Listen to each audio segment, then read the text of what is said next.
Welcome to the Collaborative Approach in Education. You're joined by Tammy and Danny. Today we have a powerful voice, Anthony Semann, and he is going to be joining us today. So Anthony is a qualified early childhood teacher, a researcher, a passionate advocate for equity and social justice. As founding director of Semann and Slattery, he's spent over 25 years working alongside educators to shift thinking, change inequity, and lead meaningful change across the sector. With a strong foundation in pedagogy and deep commitment to ethical contemporary practice, Anthony brings both heart and intellect to his work. His message is clear. Education has the power to transform, and it starts with us. Let's welcome Anthony Semann. Thank you so much for having me on your wonderful podcast. And what a great initiative. I love when people start these little podcasts. It's a great way to get the message across to everyone. Definitely. It is. And it was our intention to just bring the positive message out there, to challenge educators to think in a different way and seeing how beautiful this sector can be, and that we do have a mission to transform children's lives, and we want to make the best that we can to support that. Fantastic. Well, I'm really honored that you asked me, so thank you for having me. Thank you. We are honored to have you here too. Super exciting. So I believe the first thing that we want to talk to you about, and probably you have had many people asking you, is your reflections on the recent Four Corners episode, Betrayal, that was deeply confronting for many in our sector. So we would like to know your reflections on it, and what conversations do you think we need to be having in response? I love that we start off with a fiery question. Look, I think I've been saying for years that truth-telling lets people free. Whether it's truth-telling about our own stories and our own experiences, or whether it's the collective experience. It is a great sector to work in. It's a great community to be a part of.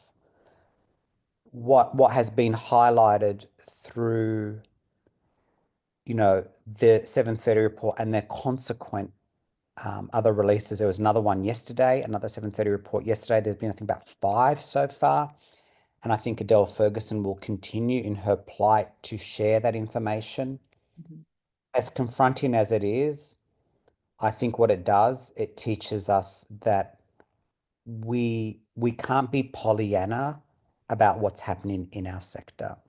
Are we the only sector that has issues? Absolutely not. But a sector that turns a blind eye to the safety of children is a sector that's becoming really complacent. Mhm. Is this new information? Absolutely not. I'm sure we can trace the history of, not so great things happening to children. Perhaps some of those issues that have been highlighted are genuine mistakes that people have made. Humans are not perfect. And we don't want to catastrophize if a genuine mistake has been made in an early childhood centre. But I think some of those mistakes are unforgiving, like the most recent one of educators slapping a baby's face and putting it on TikTok, which came out 2 days ago. Yeah. That to me is unforgiving. Like that's not a mistake. That's an intentional harm of a child. And there's been some really interesting conversations, actually one online about we just need to talk about the positive. Well, that's good for people who do good work, but we can't be complacent. It's like saying, let's not talk about domestic violence because some people are in a happy marriage. I think this is a great opportunity for all of us to step forward and talk about the rights of children. I think it's really important that those who believe in equality come together and say they're not part of our gang. Mhm. This is not who we are better than this. But we say we're better than this, then with action. Mhm. And then action is where this happens. I suppose, like everyone, we were really shocked. I've had a lot of conversations with families who are now saying they're not going to send their child into an early childhood program until they're 2, until they can actually say bad things are happening. I don't blame parents. I don't think we can blame the victims of this. That's not to say it happens everywhere, but what we need to do now is stand in solidarity with families and say, what do we do to build trust again? And how do we move past the smoke and mirrors of the walls are clean, the floors are shiny, to say you have to look for other things when it comes to quality? And sometimes I think the harsh reality is there are lots of variables. Assessment and rating is one, but we can't just rely on that to say it's quality. So I don't know. It's really great that we're having a little bit of progress with like bringing in the national model code, although it's not regulation yet. There's movement towards, some changes. But I think for our service, like when it did come out, it sparked us to do a critical reflection on complacency and how do we make sure we're never in that position. And it is really educating those younger educators, not always, but that they haven't been in the sector for long, and just making sure that they're aware of what they should be upholding. Yeah. And I think one of the lessons learned here is quality at scale is hard to manage. I work really closely with small providers, educators who own their own centers, and they're doing an amazing job at managing quality at a small scale. When you start talking big scale, and I'm not talking private or community managed, I'm talking anyone. When you start growing big, it's hard to keep your eye on the ball. And unless you've got strong structures in place, it's hard to manage. And I think this is a lesson learned around what needs to be put in place that you can manage at a scale. Do you know? Procedures are so important, aren't they? When it comes down to it. But it's really interesting too that because I've got a department delegate, her child comes to my service, and when I brought it up with her, she just said, this is a daily conversation around the office. And I was so shocked, even, talking about just the fines and what happens, and everyone needs to be held more accountable. Yeah, I mean, I would say what fines? Exactly. I mean, that big provider who's had 1,800, what do they call them? Breaches, got $2,000 fine out of those 1,800 breaches. What does this say about a sector that is there for children? And money doesn't take away the pain, but a fine is a deterrent. What does it say about a sector where that educator who smacked that child on their face repeatedly and put it on TikTok has only been banned for 12 months? If this were a parent, child protection would be involved. But when we're they would caring never for work in the sector again. we wouldn't let them. That to me is what grates at my soul. Those of us who, and I'm working back in a centre this year, a couple of days a week, which I absolutely love. It's a new trend. It's like Oh, Ruby's also directing. No, I'm not directing, which is great. No way. It's too much. My brain can't work in directing at the moment. It's a particular skill that I don't have. So my hat off to any director out there. Like, send me your details. I'm sending you a bottle of vodka. Like, girl, you know. But I just look at these children and I think, for the grace of God, if anything happens to these children on our watches, these are someone else's child. This is someone else's child. Like when there's an accident form, your stomach just like it falls, like you think, this is someone else's child. And these mistakes can happen anywhere, but there are some that are intentional. And that's what grates at me and Adele Ferguson said this, and I kind of was like struck by it. And I thought, well, someone has to say it. And she said, in the first one, there are people who work in early childhood who hate children. And I thought, it's kind of true, because why would you smack a baby on the face? Like it starts with a Cert 3 and diploma, right? Like they're pushing that through so quickly, and it's just like too easy for some of these educators coming through to not really understand the ramifications of their actions. I had a teacher from high school approaching me to see if she could have like one of her students doing a work experience at my center. And then she said to me, "Oh, look, she's a beautiful girl. She's not really good with people, so like hospitality wouldn't work well for her." So I thought, brilliant, she can work with children. And then I said, since when someone that's not good with people is good to work with children? Children are people too. You know? And isn't that the title of Louise Porter's book? Children are people too. They're not an I know. object. So that's what actually shocked me so much, because I feel like that's what it is. It's like these people are being like coached to get into early childhood, and then they think It's easy. it's easy. It's not something, but it's like I have had conversations in the past with my team saying, you might think it's easy to take the children outside, but for me, because I know of all the hazards and everything that could be happening outside, I'll be really careful on what kind of activities I'll be doing outside, and I'll just let the kids run freely, because there are so many accidents that could be happening, and I would feel so guilty as a teacher having to write so many incident reports. I'll be reflecting, thinking, what are we doing wrong? Why am I doing so many? But then there are people that think, oh, but that's part of the sector. That's how it is. Children get hurt. So it's like, and that's why I think me and Tammy, we got into this mission of the podcast. We want to change those views around, to be taken to get people to take this seriously, and it's not an easy job. Yes, it's not. And that's why we need to make sure that we're embedding those children's rights into our everyday practice, no matter what. Absolutely. And I love that this is the topic of this conversation, because it is the cornerstone of what we do. The rights of children are not negotiable. They're not. And if they think they are, then you need to tell a parent when they rock up to say, your child's rights are negotiable here, at which they probably turn around and walk out. Yeah. That's what I call the say-do gap. We say it, but we don't do it. There's a gap there. Do we slip? Yeah, we slip. But collusion, hiding it from families, it's a breach. This is how abuse continues in this world. People collude.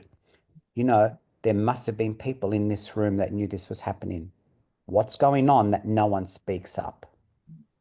So yeah, it's really, I think this is not, I don't think they're even at the early stages of this report.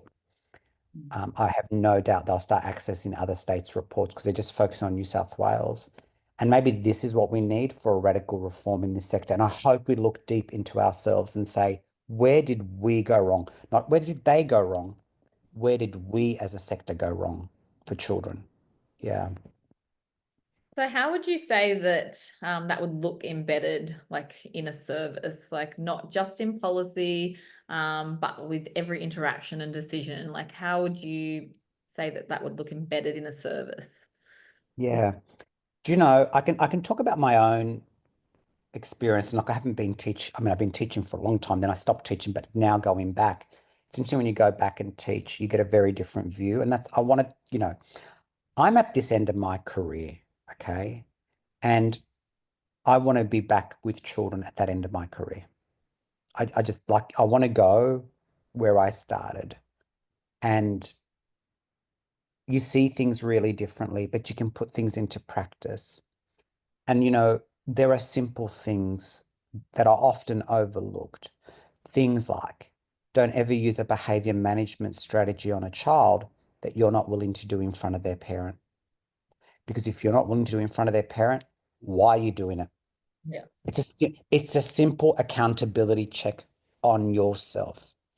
Secondly, when you look at a child, imagine you're seeing another child that you care deeply for. Like, I was talking to this 2-year-old the other day, and I saw my great nephew in his eyes, and it gave me this deep connection with this child. I already had a connection, but I thought, you got to treat every child like a child you deeply care for and love.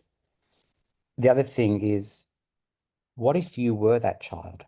Like, what if you were that child and someone is talking to you like that? And I always do this. I do that dance between, I want to imagine I'm that child and I'm being spoken to.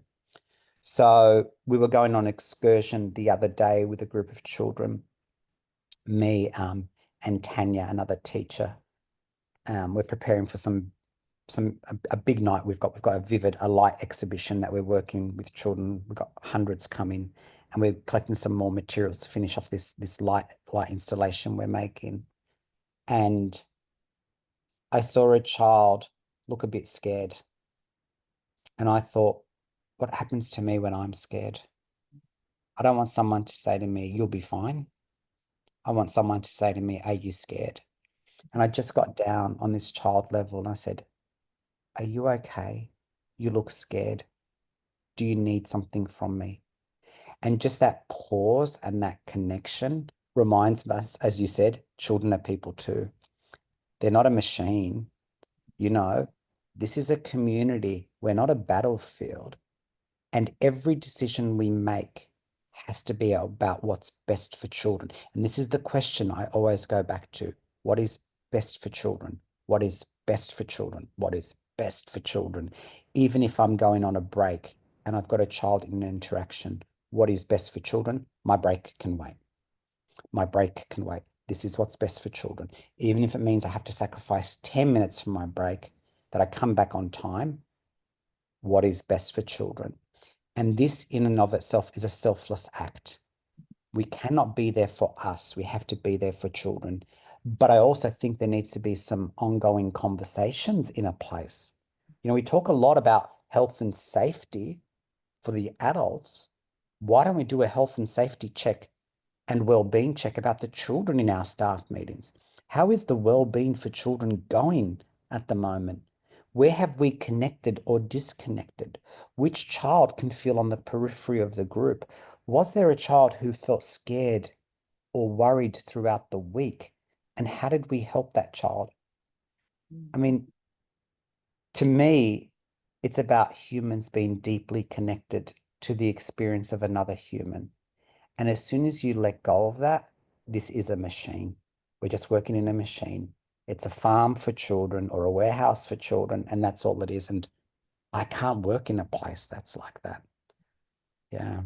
And I feel like it is, like you were saying before, that a director role is such a hard one. It takes a lot of effort and a lot of dedication. And I feel like it comes to the directors as well, the leaders there in that center, to ask those questions. Would you do this in front of a child, in front of a parent, and how would you feel if that was done to you? Because I have had these conversations in the past when I heard an educator saying to a child, "Are you okay? Just stop crying, you're okay." And I would say, "How would you feel if you were crying?" I went to you and I said, "You're okay, just stop."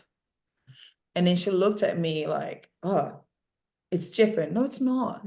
So he's Oh, crying for a reason. Go there and ask that question. Like I do behavior guidance workshops over here too for centers. And one phrase that I like to use a lot, and I don't actually know the author of it, was that it says that the child that needs your love the most is going to ask you in the most inappropriate ways. And I I love feel that. and it's just it switch your thinking when you see those behaviors, when you see those things, when you're trying to dismiss those feelings. It's like, what are they trying to tell you? They Yeah. probably need you right now. They're communicating something to you. And I think it's up to the managers, the directors, the educational leaders, to go there and guide these trainees and the teachers, and even the teachers that have been in the industry, in the sector for so long, because they have those old practices and things are changing. And I always have research proving that those strategies are not efficient anymore. They're not respectful. And I think it's up to those people to go and take people to that type of thinking. And it's so sad because we've got all this funding and centers aren't using it. Like, Yeah. this funding to get workshops in, to get psychologists in, to get, all these people that can support and help you. But there's so many services still not using their funding. Yeah. And this is where I say to people, I wonder if we can move beyond behavior management to relationship management, Yes. because we only listen, like I'm trying to say, we take feedback when life is wobbly for people who care for us deeply, who reach out and say, "Are you okay? Can I do something for you? This is not like you." And if we move beyond trying to manage a child to building a relationship, we begin to appreciate that the rights of that child is not negotiable. Maybe they're finding it hard. I mean, some children are not built for group care. Remember, we get a lunch break. They don't get to step into a smaller room, you know? And so it's that deep connection for another human that really matters here. Yes, I think I do like your idea there that it's the leader who sets the culture of a place and a leader who needs to remember that you don't do what's popular, you do what's right. Yeah. Because some of those conversations aren't popular, but that's okay. Yeah. And Okay. they do. They spark lots of different things in different people. And one of the something that we're doing in the next month is we're doing actual attachment theories of our own. So Yep. what attachments do we bring to the service, and why is it the way that we respond to children, educators, the families, the community? So what are we bringing? What's our baggage that we're bringing? So then if the educators have a better understanding of themselves, then they can understand, oh, maybe that's why I react or behave that way, and considering others and what their baggage is when they come in. And every year we try and find something else around the educators knowing themselves better, because Yep. if you can show up for yourself every day and have that full bucket and making sure that you are the best version of you, that also is going to help not have those complacency things coming in and drawing from an empty cup kind of thing. Yeah. It's interesting. It reminds me of that beautiful quote by Malaguzzi where he says, "We all come with pieces attached to us." That our history and our story lives on in how we practice. See, I grew up in a household where no child was ever smacked. Never. And I remember as a child, when you're 6 and you live in Sydney, Canberra is like 50 years away, even though it's only a 3-hour drive. And we would have these family friends who would come every summer to our house and spend a couple of weeks. And they had a child my age, Danny, and we got on really well. And I have this very vivid memory of them driving into the driveway, and we were so excited because we got to sleep in the lounge room for 2 weeks and we got to eat, all that stuff you do as a child. And their father smacked them in the driveway. And my father put his hand up and said, "Anybody who smacks a child is not welcome in our house. You have to go back to Canberra." That's an And important conversation. I was so shocked. I remember pulling my pants down and saying to my dad, "Smack me, smack me." And he's like, "No." See, so I'm not calling it a privileged experience. I got the experience every child should have, which is you don't need to resort to violence to actually raise a child. And I don't judge parents for that because parents are doing the best they can. But as a community, we come and support them without judgment. And so as educators, if we're bringing those experiences with us, whether we grew up in a household where that was normalized or not, we've got to be clear and have self-awareness about our own story to know that there is hope that it can be different. We can rewrite our next chapter. And for some people, working in an early childhood center is a beacon of hope because they realize you can work with groups of children and not get angry. And then, yes, we go home and lose our shit to our own children. I get it, no one goes home and says, "I'm having transitional dinner for my family." So you all have along. You basically say, "Dinner served, eat it or starve to death." I get it. I get it. But it does moderate our thinking to go, you can be with groups of children and guide them and walk them through the first 5 years without raising your voice. And this But is where we learn from each other. what I loved about what your dad did and what we can do in services is he wasn't afraid to bring it up. So I think that's where he advocated for what his values and beliefs are and what the service stands for and the philosophies and that sort of thing. So, going back to that, slapping the baby, you're just as bad standing by and watching or recording. Where are your values and why is someone not standing up and calling that person out and saying, "Hey, that is not the right thing to be doing"? Like that's because they are not aware of their own sense of, like, of course, children's rights at all, but also about their philosophy, the policies, and like what is acceptable, what is not, about their duty of care. Like, even when I'm doing induction with new staff members, I say to them, this is our grievance policy. If you notice anything that you don't agree with, you need to approach that person. If you don't feel comfortable talking to that person, you can talk to me. If you don't talk to me, you can talk to the owner. And if it doesn't solve the problem, you contact the Department of Education. Don't just carry on with your life thinking that that's how things are done here, because if it doesn't sit well with you and you have approached someone and nobody has done anything about it, you need to communicate. Like, we can't just, because when you are passive and you don't say anything, you're not fulfilling your duty of care, and you're not ensuring that those children's rights are respected. So like your dad did, he's like, that's not okay, we don't believe in it, so you're out. And I think it should be like that in any center. It's like, if you witness a staff member doing something that is not appropriate, it's not like, oh, but she's friends with the director, oh, but she's, or she's friends with everyone here, or there are all these excuses. It's like, if you are not doing anything, you are doing something wrong. Yeah. Silence is the enemy of safety. And we've got to move beyond that. We've got to move beyond silence, or this will bring shame to the organization. Yeah. And because we have to advocate, like we have to advocate for these children that don't have a voice. Like, I've got a horrible experience with my own son being in hospital, and he was only 10 days old, and being told, no, periodic breathing's fine, when in the end we were catching SIDS. Like, so it's like, and I ended up having to call Ryan's rule. And the only reason I did it was because I had this nurse in my back of my mind. She's going, you're the only person that can speak for him.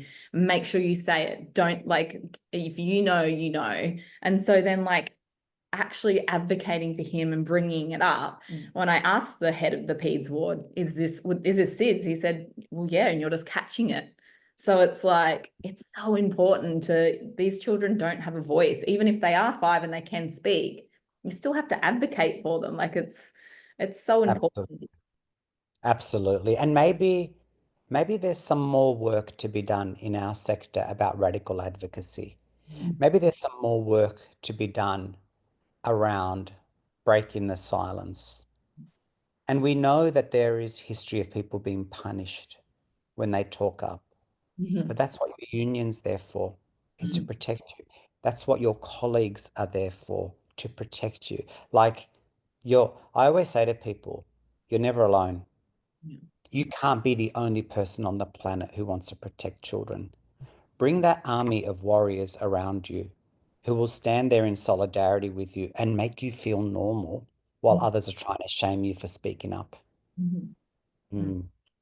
And do you think, like, there are any meaningful ways that we could empower children to speak up, like share their views and feel safe in doing so?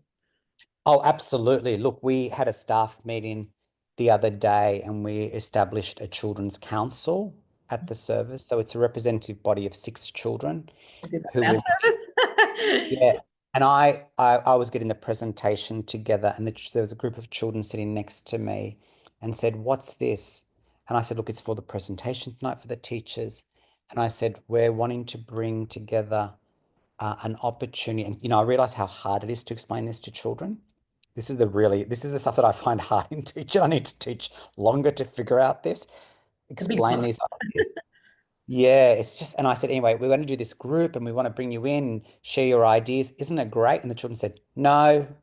And I'm like, okay. And I thought, it's such a conceptual idea, but this is the stretch for us as teachers. And I started to say things like, we want to hear what you like to eat.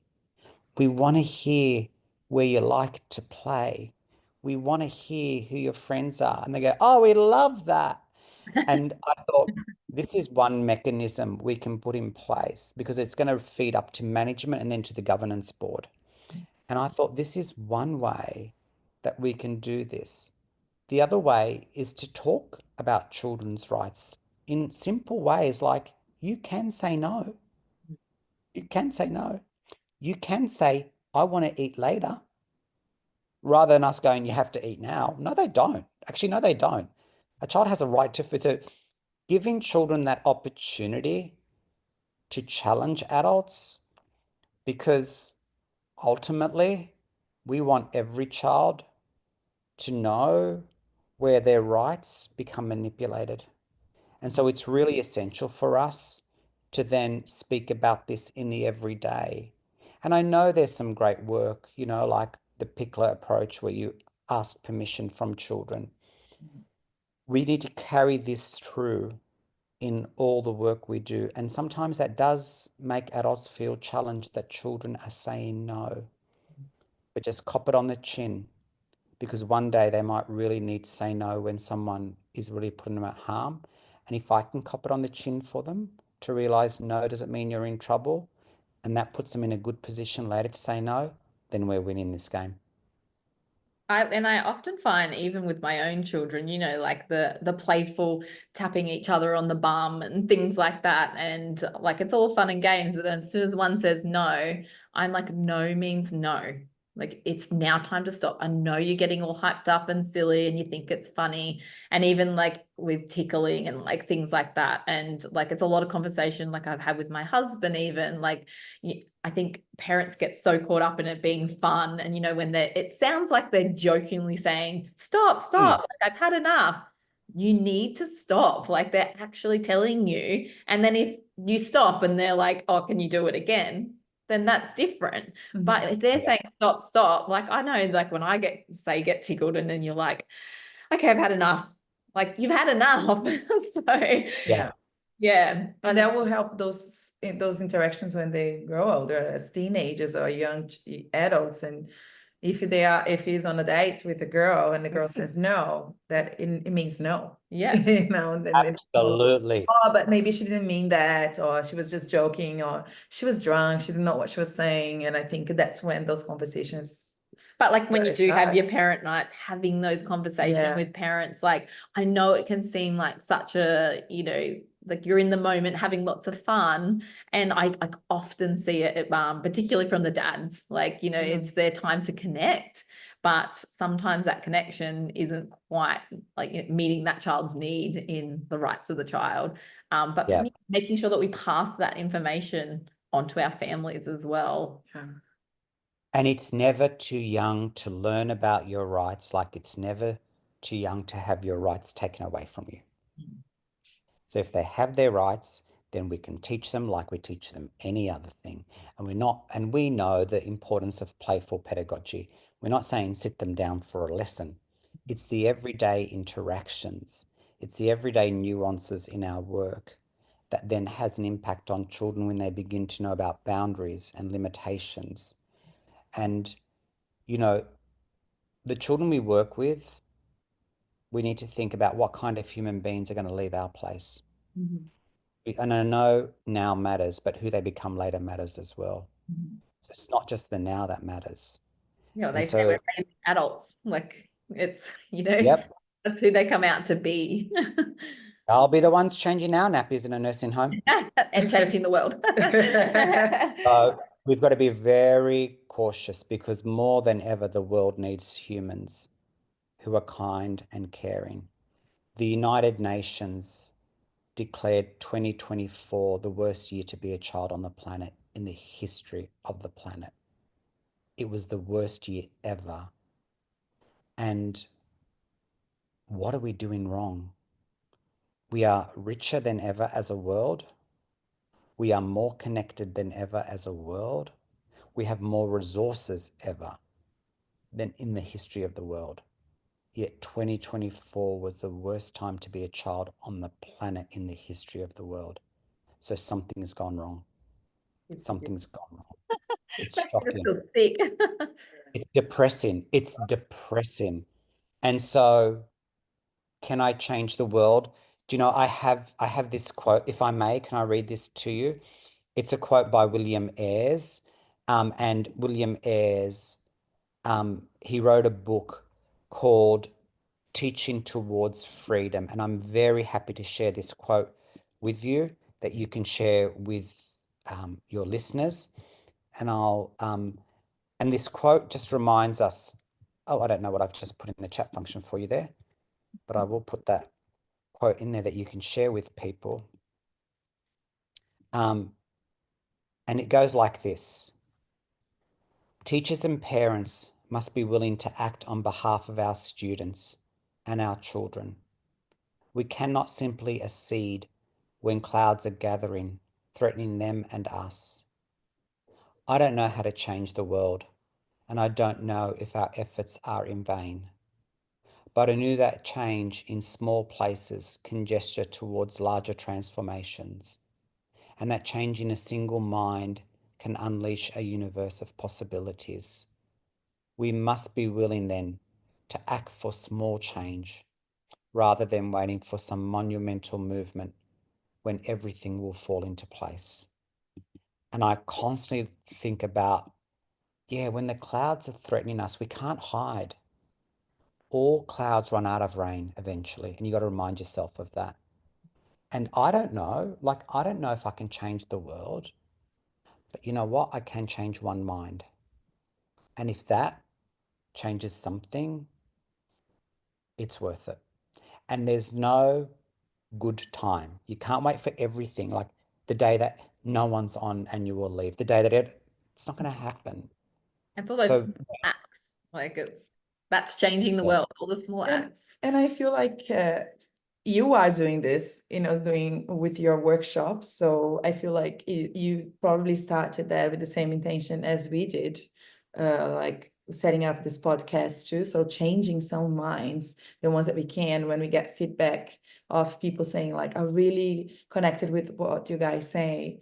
In your podcast, can I work with you? Remember that girl that sent me like a resume? So we have had this happening before. Like, you got to change. And I feel like that's what it is. You cannot change the world. And it's not because the whole world is doing something that you got to keep doing the same. So I'll change in that little bit of space that I have, in that center that I have, we will do the right thing. If you people outside of that square are not doing, that's not my problem. In here, we are responsible for making the change. And then hopefully you have people leaving, which I have had in the past, and probably Tammy too, that they'll go to other centers and come back and be like, actually, you know what? I haven't connected with any other places. They don't share the same values. Can I please come back to work here? Or, you know what I mean? And that's fine. But I feel like I said, you are doing the bits that you can, and you can see all around Australia that that's happening. And we even heard about that new book that you've written about the version 2 of the Elf. Left, yep. Yeah, yeah. So can you tell us a little bit more about it? Because I don't think we can Oh, finish yes. without So mentioning your book. Red Ruby and I wrote a book probably about 6 months, maybe more actually, 8 months ago on the EYLF and the new version, and just really to get people to think deeply about this document rather than a sense of complacency, like, because you can go, oh, I know it. And sure, we may know it, but there's always something new. So we wrote that book on the EYLF, and it's taken off, which is great. I've also just published a book 3 weeks ago with Pandamelon Press, myself, Professor Alma Fleet, and Adam Christie on assessment. It's a big one. It's like 400 pages. But it's a book on assessment of learning, and for the readers, you'll see there is this thread about the rights of children. That assessment isn't something you do to children, something you do with children. So there's always this thread of rights that goes through the work that I hope to do, I am doing. And you're right. Like, I'm thinking about what can I change and what can't I change? And I think it was Malaguzzi who said the tornado started with a flap of a butterfly wing. You never know. Like, you actually never know the ripple of it. But that's okay. I don't need to know about the ripple to know that I've done good work. I just want to know that I did something and I tried my best.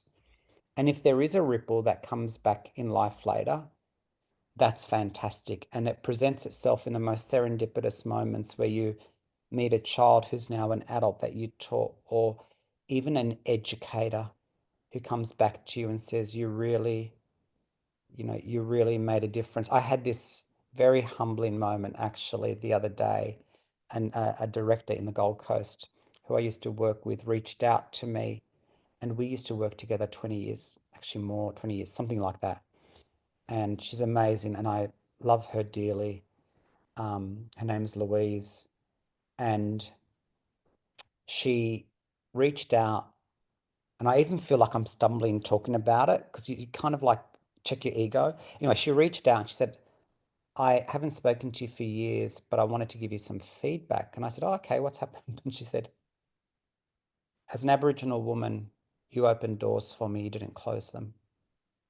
And you made me feel that everything was possible while others were trying to chop me down.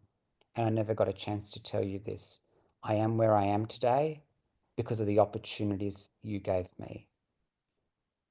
And my response was, and I'd like to share what you did for me, because I got reciprocated that gift. Honestly, like working with her taught me so much. Like I remember one day I had bought some little, like a duck, a wooden duck to put in the hallway. And she came up to me and she said, don't we believe in families and community? Why is there one duck? I'm like, huh? She goes, can you go buy 3 more so we can put them? And so we're running around the center going, whenever there's one, add more, add more. And ever since then, I always think if I have one thing, put another thing next to it. So it looks like 3 chickens together, not one, because we belong in a community. And so we're having this little love fest, you know, around. And she was as shocked to hear the gift she gave me as I was shocked to hear the gift I gave her. That's the ripple. That's the ripple. And does it make any more valid? No, it doesn't, because we both know we made a difference. Yeah. But that stuff, I think, gives us oxygen in a world that's trying to suck it out of us. And so you go back to your original question about the betrayal, the 730 report, it doesn't take away we're doing good work. Yeah. It doesn't take away we're doing good work. But it does say we need to work together in different ways. And maybe this is where an uprising will happen. Maybe we as a sector need to get together and say enough is enough, because you can't expect the families to do that. When it comes from the people within, that's where change happens. Yeah, most definitely.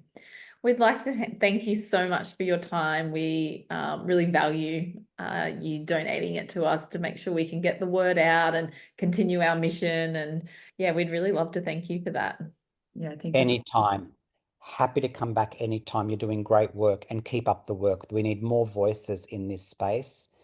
I'm just not technologically okay to know how to do podcasts. So thank you for inviting me. You do the work. I'm happy to talk. We also are still learning. Yeah. It's Good like on you. the Like way that we all learn. we can reach more people this way, and you know, meet more people, and it's been a real journey for us the Yeah, it has been. last 20 I don't know, 18 months I guess now. So Yes. yeah. Well, Keep it up. thank you so much. You're welcome. We hope to see you soon. You take care. Bye.